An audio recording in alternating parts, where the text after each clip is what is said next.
नमस्कार, India daily देख रहे हैं आप। मैं हूं आपके साथ शिका दयाल। तो दुनिया आज विनाश के उस मुहाने पर खड़ी है जहां ईरान और अमेरिका के बीच सुलगती हुई चिंगारी कभी भी तीसरे विश्व युद्ध का बारूद बन सकती है। अमेरिका की पुरानी आदत है आग लगाकर तमाशा देखना, लेकिन इस बार उसने ईरान रूपी उस अंगारे को छू लिया है जो उसके पूरे वजूद को भस्म करने की ताकत रखता है। खाड़ी के पानी में बारूद की गंध फैल चुकी है और वॉशिंगटन के रणनीतिकार शायद ये भूल गए हैं कि 100 सुनार की एक लोहार की। ईरान का धैर्य अगर जवाब दे गया तो अमेरिका को सिर छुपाने की जगह भी नसीब नहीं होगी। ये सिर्फ दो देशों की जंग नहीं, बल्कि उस महाविनाश की आहट है जो पूरी दुनिया को अपनी चपेट में ले लेगी, क्योंकि ईरान के पीछे रूस और चीन की वो फौलादी दीवार खड़ी है जिसे ढहाना अमेरिका के बस की बात नहीं है। ईरान और अमेरिका के बीच बढ़ता ये तनाव मान ना मान मैं तेरा मेहमान वाली अमेरिकी जबरदस्ती का नतीजा है, जो जबरन तेहरान की सीमाओं पर अपनी धौंस जमाना चाहता है। अगर आज जंग का बिगुल बजता है तो एक कयामत की वो दस्तक होगी जिसके बाद नक्शे से कई मुल्कों का नामो निशान मिट सकता है।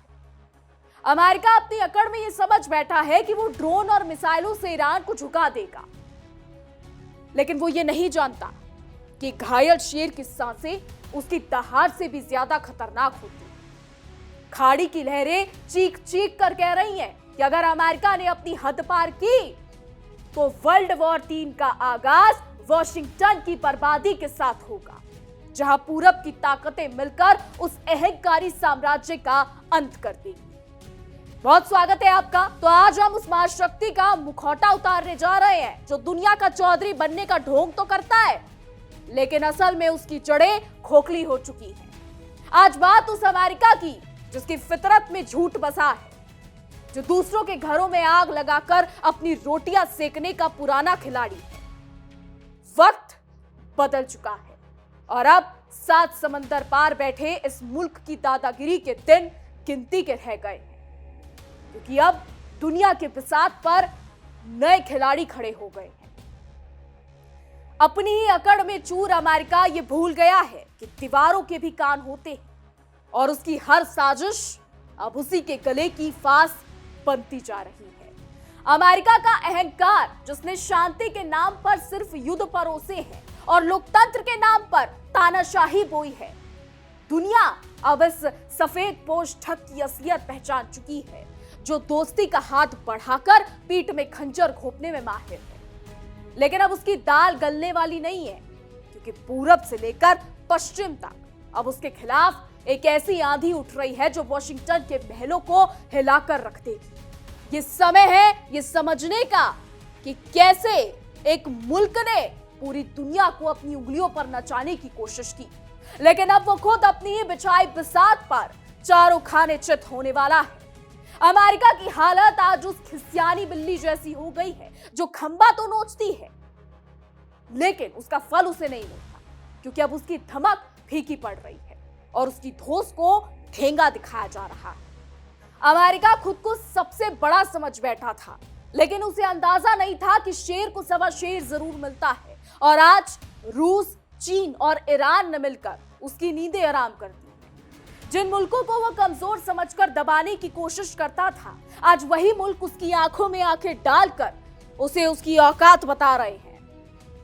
आज बताएंगे आपको कि कैसे अमेरिका का साम्राज्य ढहने की कगार पर है, कैसे अमेरिका के अड़ियल राष्ट्रपति मिस्टर डोनाल्ड ट्रंप किसी की बात मानने को तैयार नहीं है।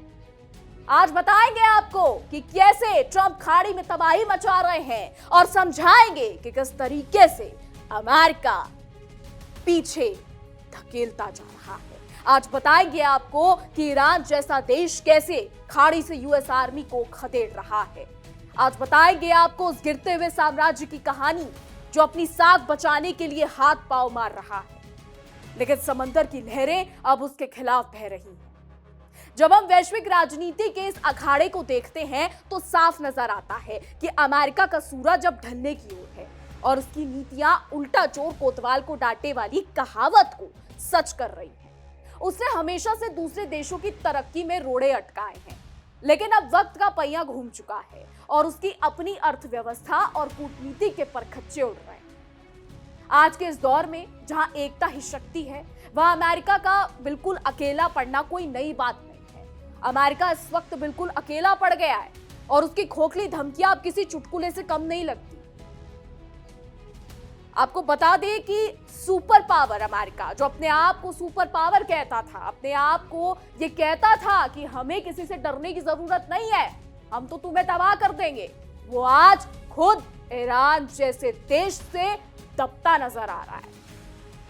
अमेरिकी राष्ट्रपति डोनाल्ड ट्रंप अब ये सोचने पर मजबूर हो गए हैं कि या तो युद्ध लड़ ले या फिर देश को बचा ले। अमेरिका अब सिर्फ कागजी शेर बनकर रह गया है, इससे ज्यादा अमेरिका कुछ नहीं कर रहा। वहीं रूस की बात करें तो व्लादिमीर पुतिन ने अमेरिका के उस घमंड को मिट्टी में मिला दिया है जो नेटो के दम पर उछल रहा था। मॉस्को ने साफ कर दिया है कि वो किसी के आगे घुटने नहीं टेकेगा। अमेरिका ने सोचा था कि पाबंदियां लगाकर वो रूस को अपना चमचा बना लेगा, लेकिन रूस ने अपनी ताकत और संसाधनों के दम पर पश्चिमी देशों की बोलती यहां पर बंद कर दी है। यूक्रेन के बहाने अमेरिका जो आग सुलगा रहा था, आज उसकी तपिश खुद वॉशिंगटन तक महसूस की जा रही है, क्योंकि रूस ने युद्ध के मैदान में उसकी अत्याधुनिक तकनीक का कचरा कर दिया है। रूस ने साबित कर दिया है कि असली लोहा क्या होता है और अमेरिका की गीदड़ भपकियां अब मॉस्को के बर्फीले तूफानों में कहीं गुम हो चुकी हैं। चीन ने तो अमेरिका की नाक में वैसे ही दम कर रखा है। चीन ने वैसे ही अमेरिका को दिन में तारे दिखाने शुरू कर दिए हैं। आर्थिक मोर्चे से लेकर तकनीक तक बीजिंग ने वॉशिंगटन को पछाड़कर राख कर दिया है। अमेरिका आज चीन की बढ़ती ताकत से इतना खौफजदा है कि वो हर मोर्चे पर साजिशें रचता है, पर ड्रैगन उसकी चाल को धुआं कर देता है। आज वहां भी चीन की पकड़ इतनी मजबूत है कि अमेरिका सिर्फ हाथ मलता रह गया है। व्यापार, युद्ध हो या दक्षिण चीन सागर, अमेरिका हर मोर्चे पर पीछे हटता नजर आ रहा है। चीन ने बखूबी खेल किया है और डोनाल्ड ट्रंप को बखूबी पीछे धकेला है। चीन दुनिया की फैक्ट्री का मालिक खुद बन बैठा है। बात करें अगर ईरान की, ईरान ने तो अमेरिका के उस मिथ को ही तोड़ दिया कि उसे कोई चुनौती नहीं दे सकता। बरसों की पाबंदियों के बावजूद ईरान आज सीना तान कर खड़ा है और अमेरिका की आंखों में आंखें डालकर कह रहा है कि हम नहीं झुकेंगे, तुम कुछ भी कर लो। इस वक्त अगर कोई देश अमेरिकी राष्ट्रपति डोनाल्ड ट्रंप की आंखों में खटक रहा है तो वो है ईरान, क्योंकि ईरान को लेकर डोनाल्ड ट्रंप साहब ये कहते नजर आते थे कि बस 2 हफ्ते दीजिए, 2 हफ्ते में ईरान को खत्म कर देंगे, बस 2 दिन दीजिए, ईरान की सभ्यता खत्म हो जाएगी। लेकिन वही डोनाल्ड ट्रंप ट्रुथ सोशल पर आकर ये पोस्ट करते हैं कि अब आगे सीज़फायर बढ़ गया है, बातचीत हो रही है, अब देखना है क्या होगा। तो पश्चिमी एशिया में अमेरिका ने जितने भी जाल बिछाए, ईरान ने उन्हें अपनी सूझबूझ और सैन्य शक्ति से तार तार कर रख दिया है। अमेरिका ने ईरान को अलग थलग करने की कोशिश की थी, लेकिन आज ईरान रूस और चीन के साथ मिलकर एक नया त्रिकोण बना चुका है जो वॉशिंगटन के लिए डरावना सपना है। ईरान की मिसाइलों और ड्रोन ने यह दिखा दिया है कि अगर अमेरिका ने कोई हिमाकत की तो उसे लेने के देने पड़ जाएंगे। 3 महाशक्तियां हैं इस वक्त जो डोनाल्ड ट्रंप के सामने डटकर खड़ी है। समझिए कि क्या है, कौन सी महाशक्तियां हैं जो डोनाल्ड ट्रंप की आंखों में इतनी खटक रही है कि डोनाल्ड ट्रंप समझ ही नहीं पा रहे हैं कि बयान क्या देने हैं। क्योंकि एक दिन तो डोनाल्ड ट्रंप शांति की बात करते हैं, दूसरे दिन आकर डोनाल्ड ट्रंप सभ्यता खत्म करने की बात करते हैं। वो 3 देश कौन से हैं जो इस वक्त अमेरिका की आंखों में खटक रहे हैं, जो अमेरिका के गर्दन में इस वक्त फांसी के फंदे के तौर पर नजर आ रहे हैं? पहला है रूस, अमेरिका का सबसे बड़ा दुश्मन। दूसरा है चीन, अमेरिका का दूसरा बड़ा दुश्मन। और तीसरा है ईरान, जिससे अमेरिका इस वक्त खाड़ी में लड़ रहा है। इनके एक साथ आने से अमेरिका के पैरों तले जमीन खिसक गई है, क्योंकि अब उसकी फूट डालो और राज करो वाली नीति काम नहीं कर रही है। ये तिकड़ी अब दुनिया की नई दिशा तय कर रही है, जहां डॉलर की दादागिरी को खत्म करने की तैयारी पूरी हो चुकी है। अमेरिका ने सालों तक दुनिया को लूटा है, लेकिन अब ये तीनों देश मिलकर एक ऐसी दीवार खड़ी कर चुके हैं जिसे पार करना व्हाइट हाउस के बस की बात नहीं है। अमेरिका आज छटपटा रहा है, क्योंकि उसे पता है कि अब वो दुनिया का इकलौता ठेकेदार नहीं रहा और उसका अंधेर नगरी चौपट राजा वाला खेल अब खत्म होने जा रहा है। अब बात करें अगर अमेरिका की विदेश नीति की, तो अमेरिका की विदेश नीति हमेशा से मतलब निकल गया तो पहचानते नहीं वाली रही है। यह आप बखूबी जानते होंगे। उसने जिसे भी अपना दोस्त कहा उसे बर्बाद करने में कोई कसर नहीं छोड़ी। आज यूक्रेन इसका सबसे बड़ा उदाहरण है, जिसे मोहरा बनाकर अमेरिका ने युद्ध की आग में झोंक दिया और खुद दूर खड़ा होकर तमाशा देख रहा है। वो दूसरों के कंधों पर बंदूक रखकर चलाना जानता है, लेकिन रूस ने उसकी इस चाल को भांप लिया और उसे करारा जवाब दे दिया। अमेरिका की फितरत रही है कि वो सांप को दूध पिलाता है और जब वही सांप उसे डसने लगता है तो वो दूसरों से मदद मांगने लग जाता है। यही आज अमेरिका नेटो के साथ कर रहा है। हथियारों के कारोबार के लिए अमेरिका पूरी दुनिया में अशांति फैलाता है, क्योंकि उसकी अर्थव्यवस्था युद्धों के दम पर ही सांस ले रही है। अगर दुनिया में शांति हो जाए तो अमेरिका के कारखानों में ताले लग जाएंगे, इसीलिए वो कभी ताइवान तो कभी मिडिल ईस्ट में आग लगाता रहता है।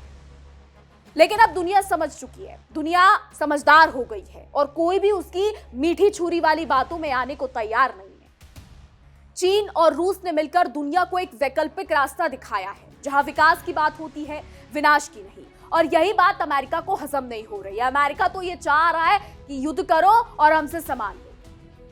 डॉलर का जो मायाजाल अमेरिका ने बुन रखा था ना, वो अब मकड़ी के जाले की तरह टूटता जा रहा है, क्योंकि ब्रिक्स जैसे संगठन अब अपनी मुद्रा की बात कर रहे हैं। जब घर की नींव हिल जाए तो इमारत गिरनी तय होती है, और अमेरिका की नींव यानी उसकी अर्थव्यवस्था अब ढहने के कगार पर है। रूस और चीन ने अपने व्यापार से डॉलर को बाहर निकालकर अमेरिका के आर्थिक रसूख पर वो चोट की है, जिसकी गूंज दशकों तक सुनाई दी। अब वो समय दूर नहीं जब अमेरिका की करेंसी सिर्फ उसके अपने मुल्क की रद्दी बनकर रह जाएगी, क्योंकि दुनिया अब उसके कर्ज और दबाव से आजाद होना चाहती है। मध्य पूर्व यानी मिडिल ईस्ट में जो हो रहा है वो आप लोग बखूबी जानते हैं। हर कोई जानता है कि मिडिल ईस्ट में अमेरिका किस तरीके की खिचड़ी पकाने की कोशिश कर रहा है। मिडिल ईस्ट में किस तरीके की हवाओं को जो है अमेरिका उन हवाओं को रुख मोड़ रहा है। कैसे खबरें मिडिल ईस्ट को लेकर आ रही हैं। मध्य पूर्व में अमेरिका की साख अब कोड़ियों के भाव बिक रही है, ये समझ लीजिए, क्योंकि वहां के देशों ने अब अमेरिका की जी हुजूरी करना छोड़ दिया है और रूस चीन की ओर हाथ बढ़ाया है। ईरान ने जिस तरह से सऊदी अरब के साथ रिश्तों को सुधारा है, उसने अमेरिका के बांटो और राज करो के मंसूबों पर पानी फेर दिया है। अमेरिका चाहता था कि वहां के देश आपस में लड़ते रहें ताकि उसका तेल का खेल चलता रहे, पर अब वहां अमन की नई सुबह होने लगी। हालांकि अभी भी खाड़ी में हालात बेकार हैं, खाड़ी में हालात बहुत अभी भी बुरे हैं, लेकिन कहीं ना कहीं शांति ढूंढने की कोशिश जो है वो की जा रही है। तो अमेरिका आज वहां एक ऐसा अजनबी बन गया है जिसकी सलाह कोई नहीं सुनता और जिसकी मौजूदगी अब बोझ लगने लगी है। तकनीक के मामलों में अमेरिका का एकाधिकार अब गुजरे जमाने की बात हो गई है। चीन ने अंतरिक्ष से लेकर एआई तक उसे पछाड़ दिया है। इसके अलावा अन्य चीनी कंपनियों पर बैन लगाकर अमेरिका ने अपनी ही कमजोरी जाहिर कर दी है, क्योंकि वो प्रतिस्पर्धा में टिक नहीं पा रहा। एक कहावत है ना कि खिसियानी बिल्ली कंबा नोचे। अमेरिका अब प्रतिबंधों का सहारा लेकर अपनी डूबती नैया को बचाने की नाकाम कोशिश कर रहा है। रूस की सैन्य तकनीक और ईरान के ड्रोन ने युद्ध के मैदान में अमेरिका के महंगे हथियारों को खिलौना साबित कर दिया है, जिससे उसकी पूरी दुनिया में भद पिट रही है। तो अब आप समझिए कि कुल मिलाकर अमेरिका आज एक ऐसा डूबता हुआ जहाज है जिसमें छेद ही छेद है और उसके कप्तान को समझ नहीं आ रहा कि वो किसे और कैसे बचाए। उसके अपने मुल्क में बेरोजगारी, महंगाई जो है वो कहीं ना कहीं दिखने लगी है। उसके अपने मुल्क में महंगाई और कई चीजें दिखने लगी है। डोनाल्ड ट्रंप के अपने मुल्क यानी अमेरिका में ही कहीं ना कहीं काफी चीजें दिखती नजर आ रही हैं। लेकिन डोनाल्ड ट्रंप को तो दुनिया भर के मामलों में टांग अड़ाने की पुरानी बीमारी है। उन्हें दुनिया भर के मामलों में जाने से फुर्सत मिले तब अपने देश को देखे। अमेरिका तो खुद ये कह रहा है कि हमें ईरान युद्ध में जाने की जरूरत नहीं थी, जबरदस्ती आप अमेरिका को लेकर गए। अमेरिका का कोई मतलब नहीं था कि वो ईरान से जाकर युद्ध लड़े। अगर आपका खास यार इजराइल ईरान पर हमले कर रहा है तो करने देते। अमेरिका क्यों कूदा उसमें, ये अमेरिकी जनता साफ साफ कह रही है। अमेरिका खुद को दुनिया का पुलिस वाला समझता है, लेकिन हकीकत में वो एक ऐसा अपराधी है जिसने मानवता के खिलाफ अनगिनत गुनाह किए हैं। डोनाल्ड ट्रंप कहते तो है कि मैंने 9 युद्ध सुलझा दिए हैं, लेकिन डोनाल्ड ट्रंप से ये पूछे कि उन युद्ध को भड़काने वाले भी आप ही थे। आप ही वो युद्ध भड़काते और फिर कहते कि मैंने 9 युद्ध सुलझा दिए। तो अब वक्त आ गया है कि अमेरिका अपने बोरिया बिस्तर समेट ले, क्योंकि रूस, चीन और ईरान की ताकत के सामने उसका सूरज अब हमेशा के लिए डूबने वाला है। ईरान और अमेरिका के बीच बातचीत तो कई बार हुई है, लेकिन हमेशा विफल रही है। और अब सवाल ये उठता है कि अगर बातचीत अभी भी नहीं हुई तो क्या विश्व युद्ध होगा? खाड़ी में 28 फरवरी से लेकर और आज की तारीख तक हालात इतने बुरे हैं कि किसी भी देश का आदमी खाड़ी में नहीं जाना चाहता। इतने बुरे हालात हैं कि अब हर कोई ये सोचने लगा है कि क्या कभी ये हालात सुधर पाएंगे, क्या खाड़ी में शांति आ पाएगी। ईरान ने अमेरिका को 14 पॉइंट्स का प्रस्ताव भेजा था और कहा था कि पहले नाकेबंदी, गोलीबारी और ये सब कुछ बंद करो, उसके बाद बात होगी परमाणु पे। सीधा बोल दिया था कि परमाणु पर बात करेंगे, लेकिन उससे पहले इन पॉइंट्स को मानो। अमेरिका ने क्या किया? अमेरिका ने उस प्रस्ताव को मानने से इनकार कर दिया, ठंडे बस्ते में, कूड़ेदान में वो फेंक दिया। अमेरिका की जिद है कि परमाणु कार्यक्रम को बंद कर दो। अमेरिका ये भी कह रहा है कि 20 साल तक कोई परमाणु कार्यक्रम पे काम नहीं होगा। ईरान ये कह रहा है कि हम आपकी बात मानने को तैयार है, लेकिन 20 नहीं, सिर्फ 5 साल। और ये पहले की बात है, अब से ठीक 10 से 15 दिन पहले ईरान ने ये बात कही थी और अब ईरान ने फिर से प्रस्ताव भेजा है, जिसको अमेरिकी राष्ट्रपति डोनाल्ड ट्रंप ने कूड़ेदान में फेंक दिया है। तो इससे ईरान अब चिढ़ता नजर आ रहा है। अब जरा यहां पर समझिए कि ईरान अकेला नहीं है, ईरान के साथ 2 शक्तियां हैं। ईरान के साथ दुनिया की वो 2 शक्तियां हैं जिससे अमेरिका कांपता है, जिससे अमेरिका हमेशा अपना दुश्मन मानता आया है। पहली रूस और दूसरी चीन। रिपोर्ट्स ये दावा करती हैं कि चीनी राष्ट्रपति शी जिनपिंग ईरान को बैकएंड से मदद दे रहे हैं। सिर्फ चीन नहीं, रूस भी ईरान को पर्दे के पीछे से मदद कर रहा है। रिपोर्ट्स तो यह भी कहती हैं कि चीन ईरान को एक ऐसा हथियार देने वाला था जिससे यूएस आर्मी का सर्वनाश हो सकता था, लेकिन ठीक समय पे शायद डोनाल्ड ट्रंप को यह बात पता लग गई और उन्होंने चीन से बात की और उसके बाद उस हथियार, वो जो ईरान आने वाला था, उसे रोक दिया गया। हालांकि रिपोर्ट्स ये दावा करती है, अब इसमें कितनी सच्चाई है ये ट्रंप भाई साहब जाने और जिनपिंग जाने।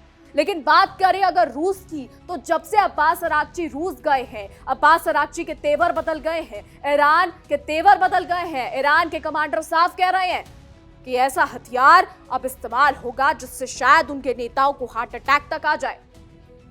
जरा सोचिए कि अगर कोई देश इतने बड़े बयान दे रहा है तो इसका मतलब क्या है? इसका मतलब साफ है कि उसके पास कुछ तो ऐसा है जिससे अमेरिका नहीं जानता, कुछ तो ऐसा है जिससे दुनिया अनजान है, कुछ तो ऐसा ईरान के पास है जिससे अमेरिका भी अनजान है। और ऐसा क्या है वो सिर्फ ईरान जानता है, उसका साथी रूस जानता है और चीन जानता है। रूस और चीन और अमेरिका, ये तीनों देश ऐसे हैं जिनके बीच में अगर इतिहास के पन्ने देखें तो इन तीनों देशों के बीच में कभी भी एक अच्छे संबंध नहीं रहे। और वो अलग बात है कि चीनी राष्ट्रपति और अमेरिकी राष्ट्रपति डोनाल्ड ट्रंप अभी कुछ ही समय में मिलने वाले हैं। नॉर्थ कोरिया को लेकर बात होने वाली है। अब सवाल यहाँ पर ये नहीं है कि ये दोनों मिल रहे हैं, सवाल यहाँ पर ये है कि बात होगी तो किस पर होगी? नॉर्थ कोरिया पर बात करेंगे या फिर ईरान पर बात करेंगे? क्यों, समझिए। तो आपको बता दें, अमेरिका के लिए ईरान फांसी का फंदा नहीं है, नॉर्थ कोरिया भी फांसी का फंदा बन गया है। अमेरिकी राष्ट्रपति डोनाल्ड ट्रंप जिस परमाणु कार्यक्रम को लेकर ईरान पर धड़ाधड़ मिसाइलें बरसा रहे हैं, वही चीज नॉर्थ कोरिया भी कर रहा है। नॉर्थ कोरिया भी साफ कह रहा है कि परमाणु कार्यक्रम हमारी अपनी सुरक्षा के लिए है, किसी और के लिए।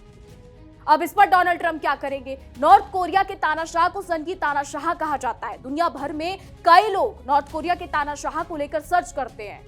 क्या डोनाल्ड ट्रंप नॉर्थ कोरिया के तानाशाह किम जोंग उन को रोक पाएंगे? और जो चीन से मीटिंग होगी वो क्या ईरान को लेकर होगी या फिर नॉर्थ कोरिया को लेकर होगी? और चीन को लेकर एक बात कही जाती है कि चीन आस्तीन का सांप है, वो कब किसका हो जाए कोई नहीं जानता। जितना ऊपर अमेरिका है उतना ही चीन भी है।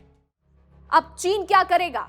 अगर बात हुई, ईरान का साथ देगा, नॉर्थ कोरिया का साथ देगा, किसका साथ चीन देगा ये भी देखना होगा। लेकिन सवाल यहाँ पर यह है कि एक तरफ रूस यूक्रेन का युद्ध चल रहा है और दूसरी तरफ ईरान अमेरिका का युद्ध चल रहा है। ऐसे में ईरान की सबसे बड़ी ताकत चीन और रूस है। अमेरिका हर एक कदम फूक फूक कर रख रहा है, क्योंकि वो बखूबी ये जानता है कि एक भी गलत कदम और ईरान की तरफ से क्या हो जाए ये कोई नहीं जानता। अंत में बस इतना ही कहेंगे और इतना आप समझ लीजिए कि अमेरिका का घमंड अब उसके विनाश का कारण बन रहा है, क्योंकि अति का अंत निश्चित होता है। और उसने जुल्म की सारी हदें पार कर दी है। अब दुनिया एक नए युग में प्रवेश कर रही है, जहां वॉशिंगटन का हुक्म नहीं बल्कि बीजिंग, मॉस्को और तेहरान की गर्जना सुनाई देगी। वो दौर चला गया जब अमेरिका के इशारों पर सरकारें बदलती थी। अब जनता और मुल्क अपनी तकदीर खुद लिख रहे हैं। अमेरिका की विदाई की पटकथा लिखी जा चुकी है और अब बस उस पर आखिरी मोहर लगानी बाकी है। तो साजिशों के शहंशाह अमेरिका को अब यह समझ लेना चाहिए कि काट की हांडी बार बार नहीं चढ़ती और उसकी मक्कारी का पर्दाफाश पूरी दुनिया के सामने हो चुका है। अब चाहे वो कितनी भी बयानबाजी कर ले या प्रतिबंधों का डर दिखाए, उभरती हुई ताकतें उसे उसकी सही जगह दिखाने के लिए कमर कस चुकी है, क्योंकि इतिहास गवाह है कि जिसने भी अपनी ताकत का गुरूर किया वो धूल में मिला है। और अमेरिका का हश्र भी इससे अलग नहीं होने वाला। तो समझा आपने किस तरीके से अमेरिका पीछे हटता यहां पर नजर आ रहा है, कैसे ये गिरता हुआ साम्राज्य अपनी आखिरी सांसें गिन रहा है और दुनिया एक नई रोशनी की ओर बढ़ रही है, क्योंकि अब वक्त की सुइयां उस भयावह मोड़ पर आकर खड़ी हो गई हैं जहां युद्ध की एक छोटी सी चिंगारी पूरी दुनिया को राख कर ढेर में बदल देगी।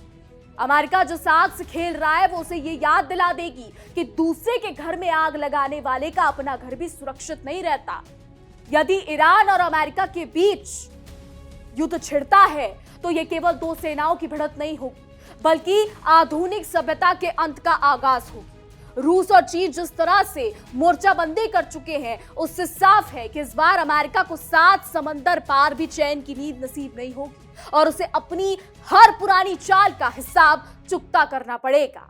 यह युद्ध अमेरिका के लिए वो दलदल साबित होगा जिससे निकलना उसके लिए नामुमकिन हो जाएगा, क्योंकि अब मुकाबला किसी कमजोर से नहीं बल्कि उस फौलादी तिकड़ी से है जो उसकी ईंट से ईंट बजाने को तैयार बैठी है। अगर आज परमाणु हथियार की गर्जना हुई तो दुनिया के नक्शे पर अमेरिका का घमंड सबसे पहले धूल चाटता नजर आएगा।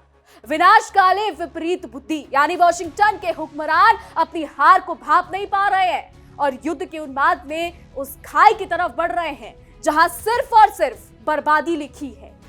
ये जंग दुनिया को बता देगी कि अब पश्चिमी की लाठी टूट चुकी है और सत्ता का केंद्र अब पूर्व की महान शक्तियों के हाथों में सुरक्षित है।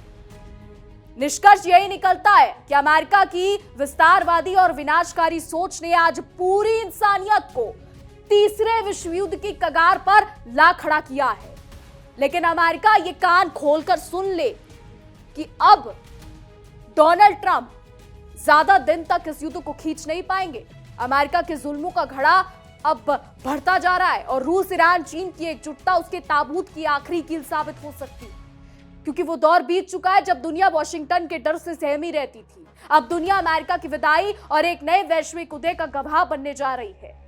युद्ध की इस घड़ी में अगर कोई सबसे ज्यादा नुकसान उठाएगा तो वो खुद अमेरिका होगा, जो अब इतिहास के पन्नों से मिटने के लिए पूरी दुनिया में उथल पुथल मचा रहा है। तो हमने आज देखा कि कैसे एक मुल्क की सनक पूरी दुनिया को तबाही की ओर ले जा रही है, लेकिन अब वक्त का इंसाफ होने वाला है। पाप का घड़ा अब फूटता जा रहा है तो आवाज बहुत दूर तक जाती है और अमेरिका की बर्बादी की गूंज अब साफ सुनाई दे रही है। अब देखना यह होगा कि ट्रंप साहब इस युद्ध को रोकते हैं या फिर इस युद्ध में यूएस आर्मी को धकेलते चले जाते हैं, क्योंकि ईरान तो हार नहीं मानेगा और डोनाल्ड ट्रंप के लिए मुश्किलें बहुत ज्यादा यहां पर खड़ी होती जा रही है, क्योंकि जिस ईरान को डोनाल्ड ट्रंप अकेला समझ रहे थे उसके साथ रूस और चीन कंधे से कंधा मिलाकर खड़े हैं।